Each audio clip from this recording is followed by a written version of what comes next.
Hey, I wanted to talk a little bit about how you can get smaller pets to mow your lawn for you. A lot of people talk about getting goats to mow your lawn. It's a horrible idea.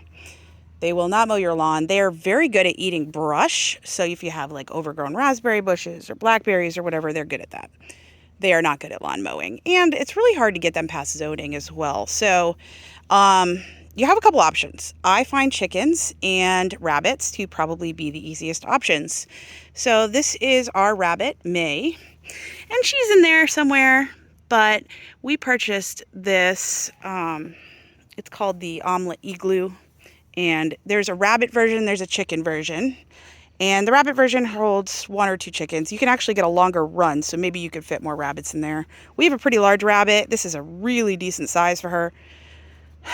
We might be able to put one more rabbit in here. I'm not sure. But they also make these for chickens. You could get a small breed chicken that maybe, I think they're smaller omelets that look similar to this for chickens. Maybe hold 3 small chickens. Don't quote me. I don't have the numbers quite in my head. So what you do is you purchase the handles and the wheels. Now you could move this without that, but it's way easier to do it if you have the wheels and handles. So the wheels pop up here. You put them up here, and then you can just pick up the handles like this, and it wheels right along on your lawn. So usually you want to either close your animal inside the hutch area, or if you have a rabbit, like my rabbit goes right in there when she knows I'm going to move it. I just I pick up this and I shake it a little, and she goes whoop right back in, and she knows what's going on. Hi, May May. Hi, pretty girl. So what she does is she will mow the lawn for us, and she's just really eating and grazing the lawn. She likes, oh, you're so funny. Did you just eat the leaf? Of course you did.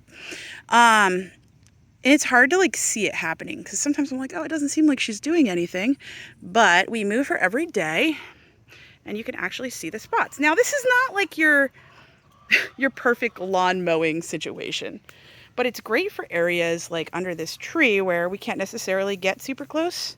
And within a day or two, you see this is a spot she was in last week, and she's actually fertilizing it while she's here. So of course her poop comes out the bottom of the hutch here, or not the hutch, but the run. And I could just keep moving that along, and she will trim the grass. Now, if you want less obvious spots, you move more frequently. So if you moved maybe twice a day, or I would say once a day is probably good. You could see there's some spots that don't look as mowed. Those might have been like more frequent moves. Sometimes we wait a couple days and it gets a little bit more eaten down.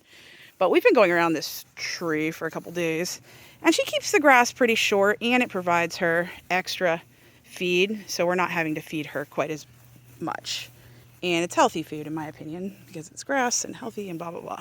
So you can do this with chickens. Chickens will do the same thing. Chickens will actually scratch up the ground a little bit. I can show you my other area with chickens. So I do not have an igloo for chickens because I have 12 chickens, and it's just, there's not one that's big enough for that. I guess I could buy a few, but we already had a chicken set up. But I use electric fencing, and I can move the electric fencing around. So we have a bunch of wood here. So I put them in here right now because I want them to cut down on the bugs that are in here. And we had a lot of grass growth around the wood. You wouldn't know it now because they have actually done a pretty good job over here.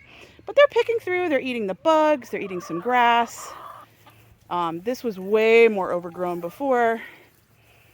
And I have this connected to their, to the chicken moat I have around my garden, and also to their chicken coop and their protected run.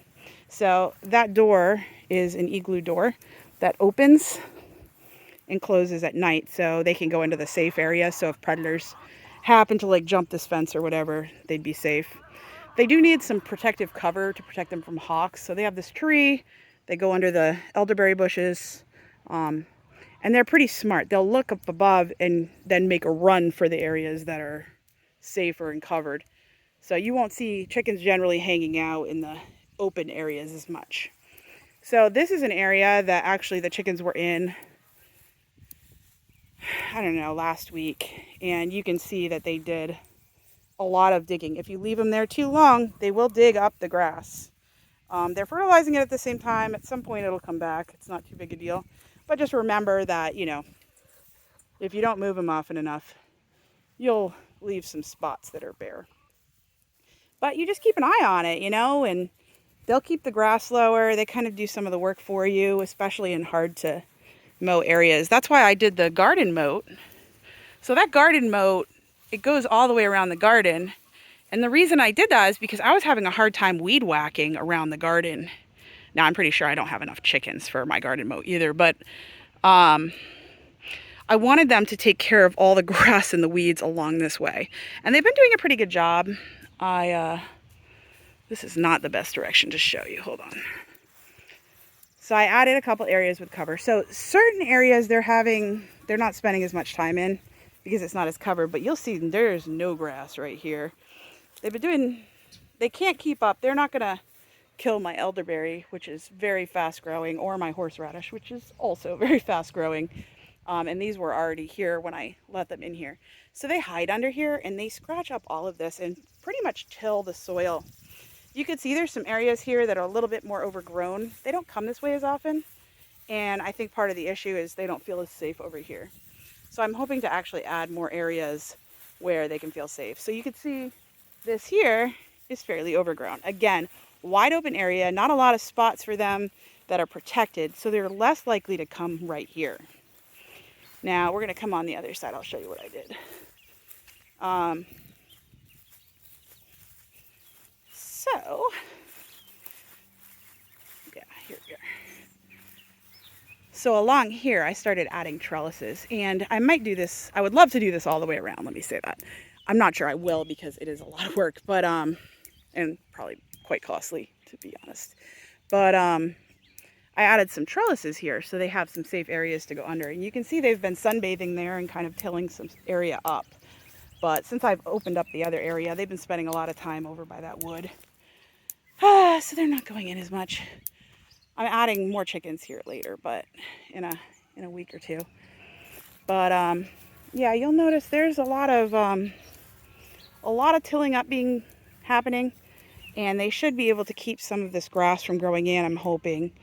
I threw some weeds over here for them to pick through.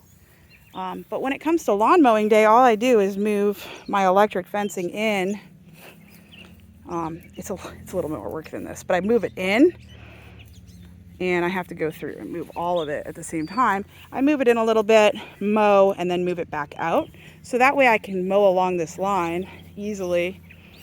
And, hi friends. So, I can mow. Anyways, because I wasn't able to mow all the way up to this fencing, and it was really hard to weed whack because it is no-climb horse fencing, and if you hit the fence with the wire, it breaks things. And I didn't want to mess around with it. So they do a decent job. Not perfect, as you can see. They don't seem to like these, and I hate these plants. I've been thinking about letting my sheep in here because sheep like thistle, and I get a lot of thistle along the outside. But I do think cover might help. I've just been trying to like work around how would be best to get a cover over this in a way that's not super expensive, I guess, because I don't want to, or super permanent, because I do move this quite frequently. So yeah, I mean, that's how you get your animals to work for you a little bit. Again, not perfect. You know, if you want your lawn to be perfect, I have a post about the automatic lawnmower we have that we use in our backyard. We're actually going to be moving that to the front yard soon because we put a pool in. But and it's made for a much bigger area than we have there. But that's just two ways to have your animals work for you. I do like sheep more for mowing your grass. So if you are really into large animals and that's what you want to do, go sheep. Don't go goats.